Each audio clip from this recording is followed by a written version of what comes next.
शोहरत की बुलंदी भी पल भर का तमाशा है। शोहरत की बुलंदी भी पल भर का तमाशा है। जिस डाल पर बैठे हो वो टूट भी सकती है। सलाम, नमस्ते, सत श्री अकाल। मैं हूं आपके साथ हर्षिता मिश्रा और आप देख रहे हैं टाइम्स मेल। सत्ता, ताकत, दौलत, तख्त और शोहरत। जब ताकत का नशा सिर चढ़कर बोलने लगे, जब सत्ता का नशा हद से पार हो जाए, जब दौलत का नशा जमाने भर में नजर आने लग जाए, जब कुर्सी की ताकत दिखाने का नशा चढ़ जाए, जब शोहरत हद से ज्यादा बढ़ जाए, तब सत्ता, ताकत, दौलत, तख्त और शोहरत का वजूद खत्म होने लगता है। तब इंसान की ईमानदारी पर सवालिया निशान लग जाता है। तब इंसान गुरूर में चूर चूर होने लगता है। लेकिन इतिहास उठाकर देख लीजिए, जब जब शोहरत का तमाशा बनने लगता है तब तब खत्म होने लगती है। अब आप मुंबई में एसीबी के अफसर रहे समीर वानखेड़े को ही ले लीजिए। कल तक बहुत ही ज्यादा ईमानदार कहे जाते थे। जब मामला धर्म और सियासत पर जुड़ा था, गेरुआ टोले ने उन्हें पलकों पर बैठाया। लेकिन खुद को हद से ज्यादा ईमानदार बताने वाले समीर वानखेड़े अब बुरी तरह फंस गए हैं। समीर वानखेड़े की लंका में आग लगी है और आग लगाने वाले कोई और नहीं बल्कि हमारे मोदी जी हैं। दरअसल समीर वानखेड़े की अहमियत तभी तक थी जब तक उससे सियासी फायदा हासिल हो रहा था। लेकिन अब समीर वानखेड़े रिश्वतखोरी और वसूली के इल्जामों में बुरी तरह से फंस गए हैं। बहुत पहले ही एनसीपी नेता नवाब मलिक ने सारी उनकी पोल पट्टी खोलने का दावा किया था। उस वक्त नवाब मलिक समीर वानखेड़े की पूरी कुंडली ही खंगालने पर तुल गए थे। नवाब मलिक रोजाना समीर वानखेड़े के कारनामों का कोई ना कोई काला चिट्ठा खोलने का दावा करते थे। नवाब मलिक ने समीर वानखेड़े को धर्म से मुसलमान बताया और कहा कि मुसलमान को अनुसूचित जाति का सर्टिफिकेट नहीं मिल सकता। यहाँ तक कि समीर वानखेड़े के पहले वाले ससुर ने भी समीर वानखेड़े के हिंदू होने पर हैरानी जताई। समीर वानखेड़े की पूर्व पत्नी के पिता ने इल्जाम लगाया कि समीर वानखेड़े से उनकी बेटी का निकाह हुआ था। शादी ज्यादा दिन नहीं चल सकी और बाद में दोनों के रास्ते अलग हो गए। हालांकि समीर वानखेड़े नवाब मलिक के तमाम इल्जामों को सिरे से नकारते रहे, पर अब समीर वानखेड़े के घर पर जब रेड मारी गई है, लेकिन गेरुआ टोला दूर दूर तक कहीं नजर नहीं आ रहा। जब ये पूरा विवाद शुरू हुआ तब गेरुआ टोला कदम कदम पर उनके साथ था, लेकिन अब समीर वानखेड़े का साथ देने वाला कोई नहीं है। समीर वानखेड़े का जिंदाबाद करने वाले लोग कहीं भी नजर नहीं आ रहे। इसे ही कहते हैं इस्तेमाल करो और फेंक दो, यूज एंड थ्रो।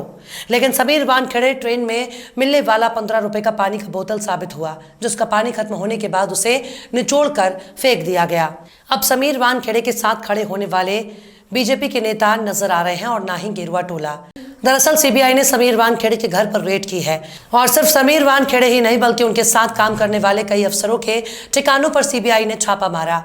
कल तक समीर वानखेड़े दूसरों के घर पर रेड मारा करते थे, अब उनके घर पर खुद ही सीबीआई ने रेड मार दी है। कल तक दूसरों के दुकान, दफ्तर और कार्यक्रम में घुसकर समीर वानखेड़े अपना जलवा दिखाते हुए रेड मारा करते थे, लेकिन अब उन पर रेड पड़ रही है। लेकिन समीर वानखेड़े के लिए सबसे ज्यादा दिक्कत तब हो गई जब रेड मारने के अगले ही दिन सीबीआई ने उनके खिलाफ भ्रष्टाचार के गंभीर मामले में केस दर्ज कर लिया। अब समीर वानखेड़े के पास कहने के लिए केवल एक ही शब्द बचा है और वो है देशभक्ति। अब वो कह रहे हैं कि उनकी देशभक्ति की वजह से उन्हें सजा मिल रही है। समीर वानखेड़े के बारे में हमने कई खबरें भी चलाई हैं। दरअसल चंद साल पहले Sameer Wankhede narcotics control bureau के पूर्व जोनल डायरेक्टर हुआ करते थे। तब समीर वानखेड़े के नाम से बॉलीवुड और राजनेताओं में दहशत हुआ करती थी। लेकिन शुक्रवार को केंद्रीय जांच ब्यूरो ने समीर के मुंबई स्थित घर पर रेड की और तकरीबन 13 घंटे तक जांच की। समीर वानखेड़े तब ज्यादा मकबूल हो गए जब 2021 में उन्होंने बॉलीवुड के बादशाह कहे जाने वाले शाहरुख खान के बेटे आर्यन खान समेत कई लोगों को मुंबई में एक क्रूज जहाज से गिरफ्तार किया। उस वक्त समीर वानखेड़े पर शाहरुख खान से ब्लैकमेल और वसूली के आरोप लगे थे। सीबीआई ने खुद इस बात का अपने प्रेस नोट में जिक्र किया कि नारकोटिक्स कंट्रोल ब्यूरो के अधिकारी 25 करोड़ रुपए की उगाही करना चाहते थे। शायद यही वजह रही कि आर्यन खान उनके निशाने पर आ गए। सीबीआई ने बताया कि एडवांस के तौर पर 50 लाख रुपए बतौर रिश्वत उनसे हासिल भी की गई थी। आरोपी अधिकारियों में समीर वानखेड़े का नाम भी शामिल है। वानखेड़े पर इल्जाम है कि उसने रिश्वत की उगाही करने के लिए दूसरे अफसरों का सहयोग लिया, पर अब रेड के बाद समीर वानखेड़े के सुर बदल गए हैं। आखिर कैसे मुश्किलों में फंसे समीर वानखेड़े? आखिर कैसे सीबीआई ने समीर को बताया वसूलीबाज? आखिर कैसे समीर के अपने ही डिपार्टमेंट ने छोड़ा साथ? बताएंगे आपको और भी बहुत कुछ। लेकिन आप अगर हमारे चैनल पर नए हैं और पहली बार हमारी वीडियो को देख रहे हैं तो आप हमारे चैनल टाइम्स मेल को सब्सक्राइब कर लें, वीडियो को लाइक कर दें और बेल आइकन का नोटिफिकेशन बटन भी प्रेस कर दें ताकि बिना देरी हमारी हर खबर आपको मिलती रहे। लौटते हैं अब खबर की तरफ। सेंट्रल ब्यूरो ऑफ इन्वेस्टिगेशन यानी सीबीआई ने समीर वानखेड़े और 4 अन्य लोगों के खिलाफ जुमे के रोज उगाही केस में एफआईआर दर्ज की। इन 4 लोगों में 2 नाम बहुत अहम हैं और वो हैं किरण गोसावी और सैन्यबल डिसूजा। किरण गोस्वामी का ड्राइवर प्रभाकर सेल था, जिसकी मौत हो चुकी है। ये प्रभाकर सेल ही था जिसने अक्टूबर 2021 में कोर्ट में एफिडेविट दिया था और इस केस को लेकर गंभीर इल्जाम लगाए थे।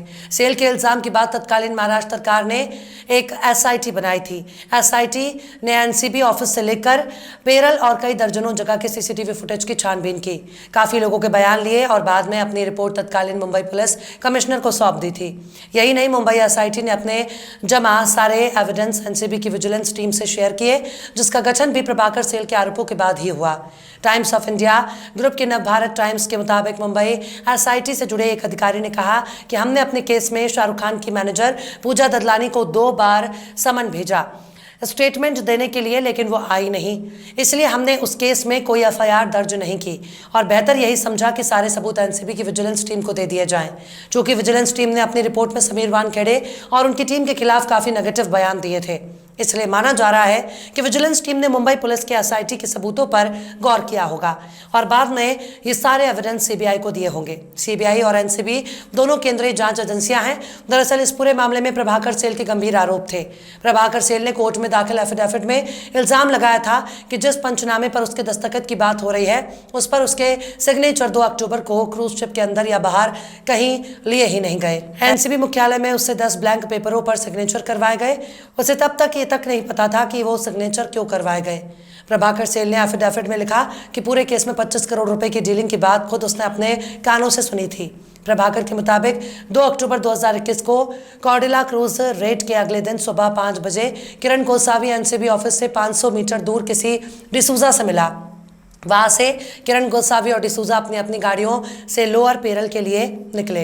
वहीं बिग बाजार के पास दोनों अपनी अपनी गाड़ियों से बाहर आए, लेकिन गाड़ी से निकलने से पहले प्रभाकर सेल का दावा है कि उसने गाड़ी में किरण गोस्वामी डिसूजा से फोन पर यह बात करते सुना कि तुमने 25 करोड़ का बम रख दिया, चलो इसे 18 पर फाइनल करते हैं क्योंकि हमें 8 करोड़ समीर वानखेड़े को भी देने हैं।